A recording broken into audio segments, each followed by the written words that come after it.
साथियों नमस्कार, जय हिंद। साथियों आज मैं आपको दो व्यक्तियों का स्टेटमेंट बताने जा रहा हूं, जिसे सुनकर आप समझ जाएंगे कि कौन सही कह रहा है और कौन झूठ, किसकी नीयत सही और इरादे नेक थे और किसकी नीयत और इरादे झूठे और छलावा थे। पहले व्यक्ति की बात, एक ऐसा व्यक्ति जो द्विराष्ट्र के सिद्धांत का घोर समर्थक था, एक ऐसा व्यक्ति जो सत्ता की लालच में हिंदुओं और मुस्लिमों की लाशों के ऊपर अपने सत्ता की तख्त को सजा करके उसके ऊपर निर्लज्जता से बैठ गया था। शायद आप जान गए होंगे मैं किसकी बात कर रहा हूँ। हिंदुओं और मुस्लिमों को शत्रु शिविरों में बांटने का प्रयास करने वाले मोहम्मद अली जिन्ना की बात। मोहम्मद अली जिन्ना ने पाकिस्तान की संविधान सभा में अध्यक्षीय भाषण देते हुए कहा कि हमें बहुसंख्यक और अल्पसंख्यक समुदायों की इन जटिलताओं को दूर करने की भावना से काम करना चाहिए। बहुसंख्यक और अल्पसंख्यक दोनों ही समुदायों में तरह तरह के लोग शामिल हैं। अगर मुसलमान, पठान, पंजाबी, सिया और सुन्नी आदि में बटे हैं तो हिंदू भी ब्राह्मण, वैष्णव, खत्री तथा बंगाली, मद्रासी आदि समुदायों में। पाकिस्तान में आप आज़ाद हैं, आप अपने मंदिर में जाने के लिए आज़ाद हैं, आप अपने मस्जिद में जाने या किसी अन्य पूजा स्थल पर जाने के लिए आज़ाद हैं। आपके धर्म, आपकी जाति या विश्वास से राज्य को कुछ लेना देना नहीं है। सेंटेंस यहाँ पर पूर्ण होता है।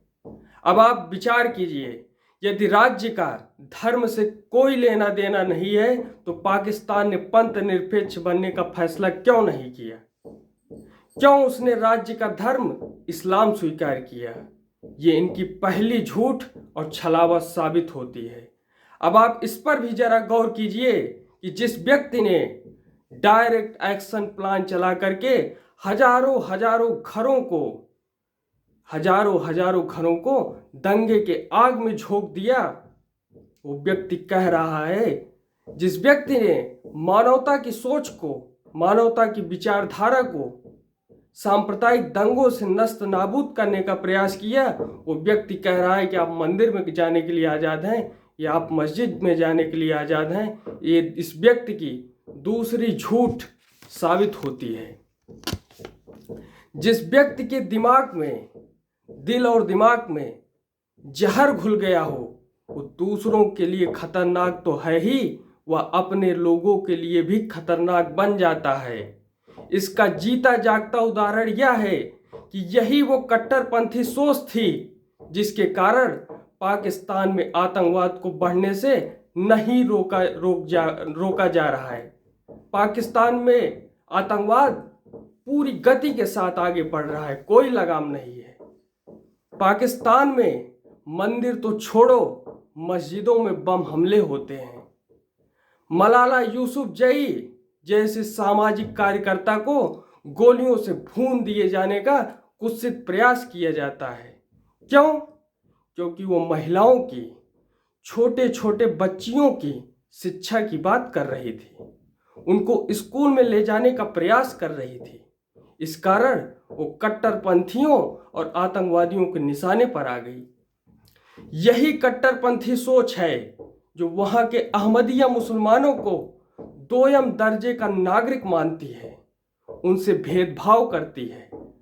आंकड़ा उठाकर देखें तो 1947 में पाकिस्तान में अल्पसंख्यकों की आबादी 23% थी, जो 2011 में घटकर 3.7% हो गई।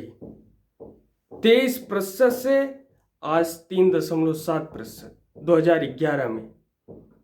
ये उत्पीड़न और शोषण का एक प्रमाण है।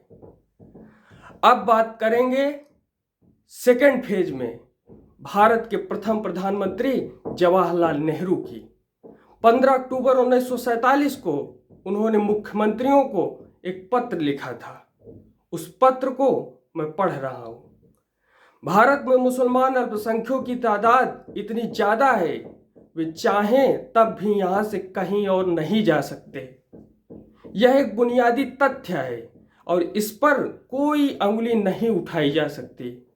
पाकिस्तान चाहे जितना उकसावा दे, या वहाँ के गैर मुस्लिमों को अपमान और भय के चाहे जितने भी घूंट पीने पड़े, हमें अपने अल्पसंख्यकों के साथ सभ्यता और शालीनता के साथ पेश आना है। लोकतांत्रिक शासन व्यवस्था में हमें उन्हें नागरिक के अधिकार देने होंगे और उनकी रक्षा करनी होगी। अगर हम ऐसा करने में कामयाब नहीं होते तो यह एक नासूर बन जाएगा जो पूरी राज्य व्यवस्था में जहर फैलाएगा और शायद उसको तबाह भी कर दे।